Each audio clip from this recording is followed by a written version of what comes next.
Morning everyone. Ngasi September ki tarik kulumdoi 2025 The Hindu newspaper analyze taurasi ngasi gi article sidi Supreme Court ki judges amana hoji haire defamation se decriminalize oinabagi matam yore haina defamation karino decriminalize karino habado adusu yengsi and next ina France and atopa country mayam amana Palestinian se United Nation ki state ama oina recognize taunabagi damakta hairakre and next ina Jayashankar amadi Rubio ani se trade ki aduga visa tension mayam do adugi damakta unarami hoji America na India da policy mo tawraga India bu kari haine khara makha dana bahai tar India ge economic aduga India ge hoji leiriba stance si mayam sim lekha tana bagi damakta honarakpa policy mayam si gi matang dani ba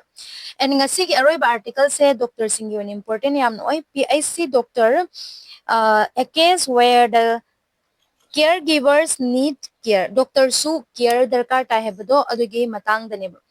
haurasi adudi ahan topic says Supreme Court judge says it's high time defamation was decriminalized. So sina haibadi Supreme Court na hairami India da hoji defamation gi matung ina criminal punishment piriba jail da changba or fine thiba mayam se defamation gi oina se tawroi kadabani han adu defamation haitaraga di kanagumba amana kanagumba amagi maramda lana iba or lana wa hairamba or kanagumba amagi reputation haitare adudo manghanabagi damakta honaramba taragadi adudo aikoina defamation haiba aina kanagumbagi maramda aranba paw sandoba adudo defamation haina kauganeba India da defamation se civils oi aduga criminals oi ba adu civil defamation ge dia dum paisa sum pira compensation pira go fine pira ga dum ya adu criminal defamation ge di jail da hapchan ba or plus fine pi ba adu animuk to de ama oi bi ya ba kai gino hai taraga di ma se crime ama ni hana treat to bodo adu maram du na just na kari hai justice M Sundre se justice M Sundre sina hai se Monday numit hai bani Smaina, I think time to come to decriminalize haina dumaina hairameba. Mana criminal defamation se kai maram gi no mana sida criminal ohelaroi si hai taraga de hoji politicians especially politicians sing na opposition me amje harass tawna me gi damakta season aba hai tare misuse tawba adugine background the 2016 da hai tare koina Supreme Court na Subramaniam Swamy versus Union of India case da criminal asma hai ke ba se criminal defamation se valid ni aduga mi amagi reputation protect to bani hana adumaina layaba ko Subramaniam Swamy versus Union of India 2016 the top court had upheld the constitution validity of criminal defamation deeming it a reasonable restriction on the right or right to free speech sidai se Supreme Court na dugi matam do the right to free speech se the restriction kara thamkhiba sigi the criminalization se ohela matung da dubo sigi criminalization se defamation se criminal ohensi ohelo habdo adugi debate ne ba hojikna sigi matter se mungla ise kai gino hai taraga di Rahul Gandhi Congress ki leader mamang da defamation case ma se chakre ko Amit Shah gi against remark kara piru bagi maram na aduna many leaders it Rahul Gandhi tana Shashi Tharoor mansu siguma similar cases political speech ta piru bagi chakre adugi matungda khani mamangda adumaina tawbadagi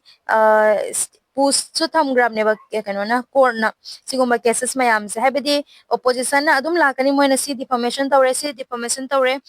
the or na tragana ruling party na sum lakani opposition na koi maram na si high grade opposition maram si se bot chone high grade or na tra amazo high grade Supreme Court se kaino id mi se adum chamana ba case adum hanjan defamation oi boy da adum hanjan hairak patara gadi kaino mama oir ani dana taninga roi dana ko the Supreme Court na taninga treba da haire do not be so touchy ko henjala anu habidune ba court se political score no gi sanabham na te court se kind of forum mama na te hena du man no political score do settle to na ba dug mama pham na te habido adu hairame ba aduna sina takpadi judges singna khalai se politicians singna defamation se sigi law se misuse tawreba opponents sing se pano tawna magi damak attack tawna magi damak ta example da koina hojik da haigre Rahul Gandhi na Supreme Court da darkar chatpa darkar ta ki badugo matam da to stop trial court summon trial court na defamation gi matang da pirak ki ba magi kana summon me am do le bhanna bagi damak ta sini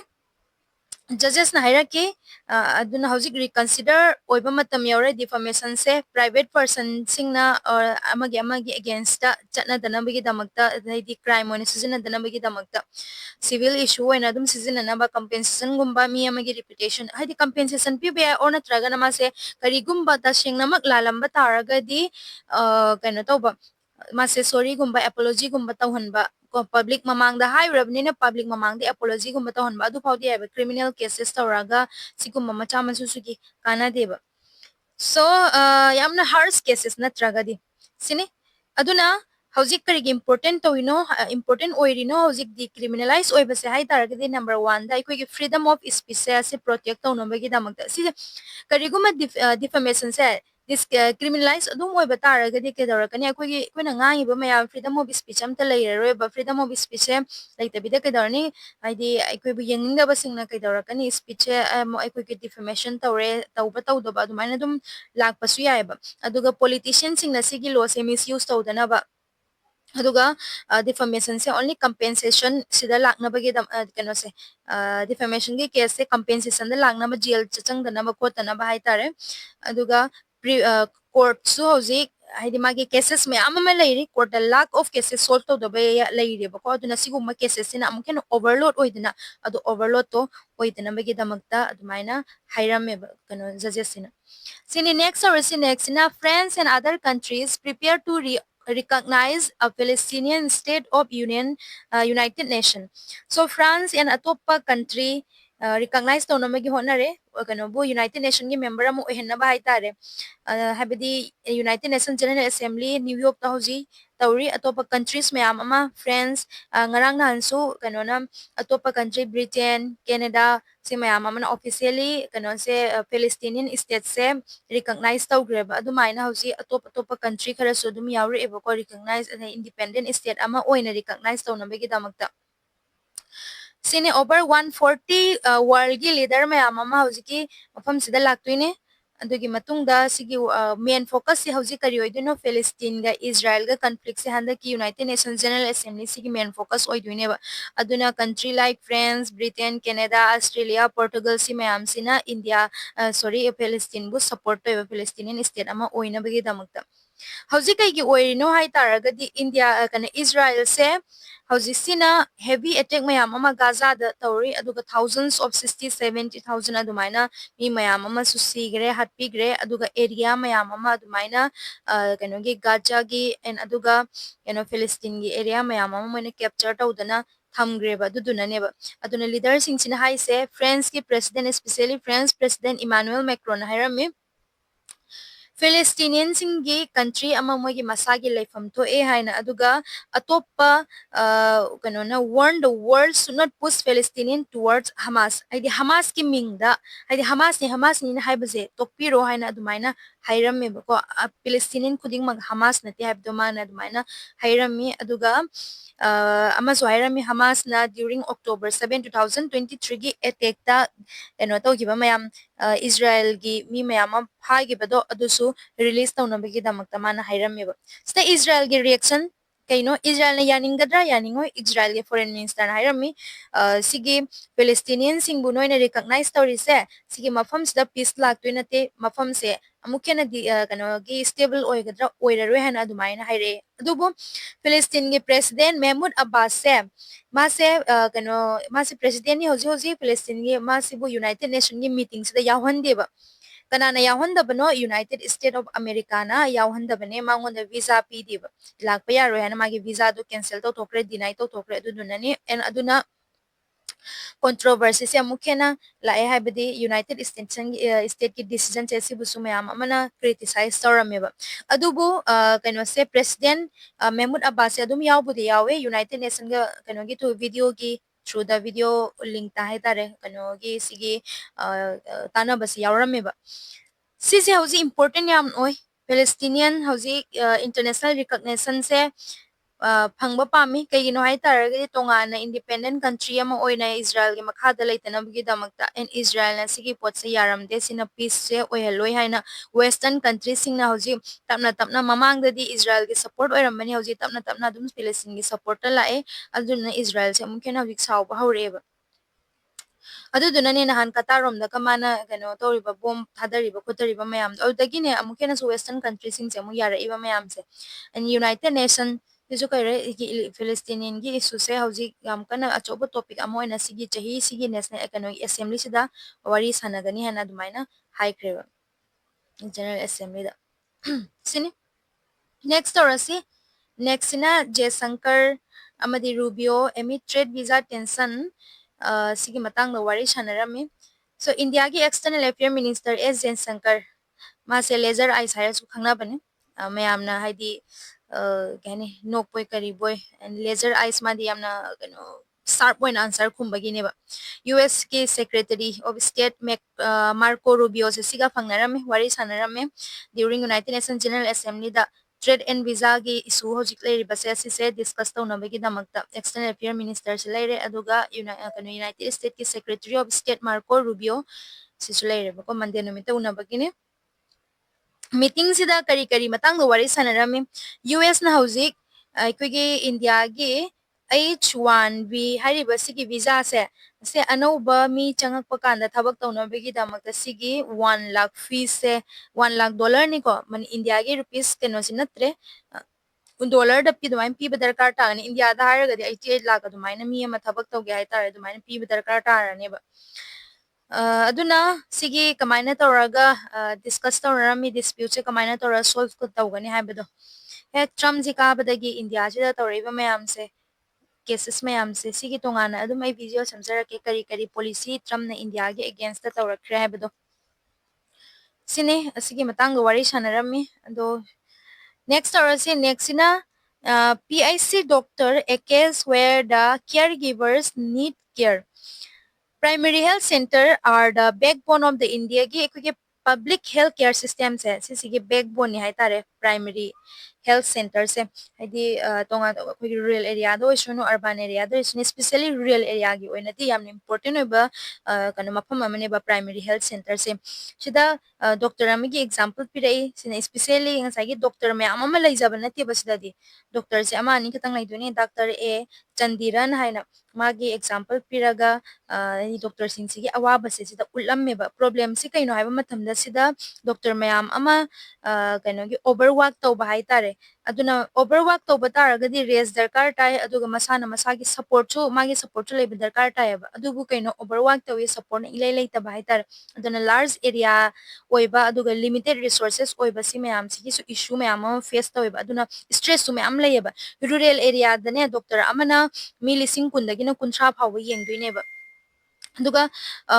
atop mayam ama sagi patients mayam do deal taraktuini aduga including aduga anuhana aduga ahal loiraba mayam ama si mayam su illness tongan tongan ba leiri adu mayam tough condition mayam se mana deal taraktuini ba adugi matungda sitana tana ngasagi mangonde help toriba mayam du su proper training yaudaba or equipment phajana leitaba aduguma mafam adugi staff su phajana leitaba aduguma issue mayam ama leyeba sisina daily gi challenges se adum doctor sing sigi mathakta nongmada 100 patients adumaini yengba aduga sometime yumda chatpa phangdaba or working hours yaman gidana night shift day shift pulamna tawsanba aduguma ma leire adugi mathakta sitana tana pigi tools kumba darkar tabe equipment mayam ama leitaba and aduna ngasagi adum pressure do adum doctor du da leibenina tumba chaba phangdabadagi masa su stress oirakpa aduga doctor su health ki issue mayam ama lakane ba masada focus tawdaba taragadi aduna doctor mayam ama so ikoina ai tasu phanyam tare mayam taram do male doctor mayam ama BP stroke tawraga laikhidaba yauri or heart se kano tawraga pigi heart stroke tawbadagi laikhidaba su yauri heart failure raga aduguma su mayam ama yauri ne masigi stress mayam sina aduna PIC doctor singse ayambana free or natragana low cost care piribane ade baby deliver tawbagi aduga common illness kumba vaccination tawba si mayam si moigi duty neba aduga local health worker mayam ga su moi coordinate tawraga tawbudi tawe aduga higher officials mayam ma sum tanaraga moi se thabak tawduine aduga mi mayam amada asagi sida PIC doctor sing tawdoise mayam amada awareness sandokpa and health emergencies manage kamaina tawgani aduga si mayam su moina takpi tambidoine ba adubu sagi moigi problem mayam se asisina kaidarakani moida mukene stress yam kathalleba aduna suggestion me ama article se da pyramid suggestion sing se ahan bada tagi support se moi gi su darkar ta ba ahan bada government na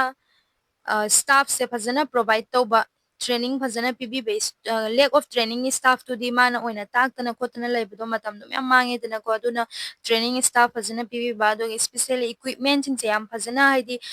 technology gi matung ina hoji aina hospital khara da sumai ko poti laiba aduga sizina daba aduga kabar oiraga dum mangi ba khot ki ba su laitaba na tiba haidi yamna maru oiba important oiba pot mayam se government provide taraga sizina dri duna kai gino skill worker or skill oiba adugi poto training do yawrak tabagini ba training do yawdramni na sizina dreba aduna working hours doctor gi ko night shift ama day shift ama phajana leina ba emergency da emergency oire sometime haidi night shift day shift se tongan tongan schedule oina asagi schedule se balance oina pibiradi phadawne ba adugi matungda mental health care gi program adugumba tawhanba kanogi doctor gi soina and community help ma'am दरकार ताई local people and health workers सिंगना burden से reduce तौना बगी दमकता community की help ma'am मसु दरकार ताई सिनी मतंग अस video solution जरगे थागत चरी ma'am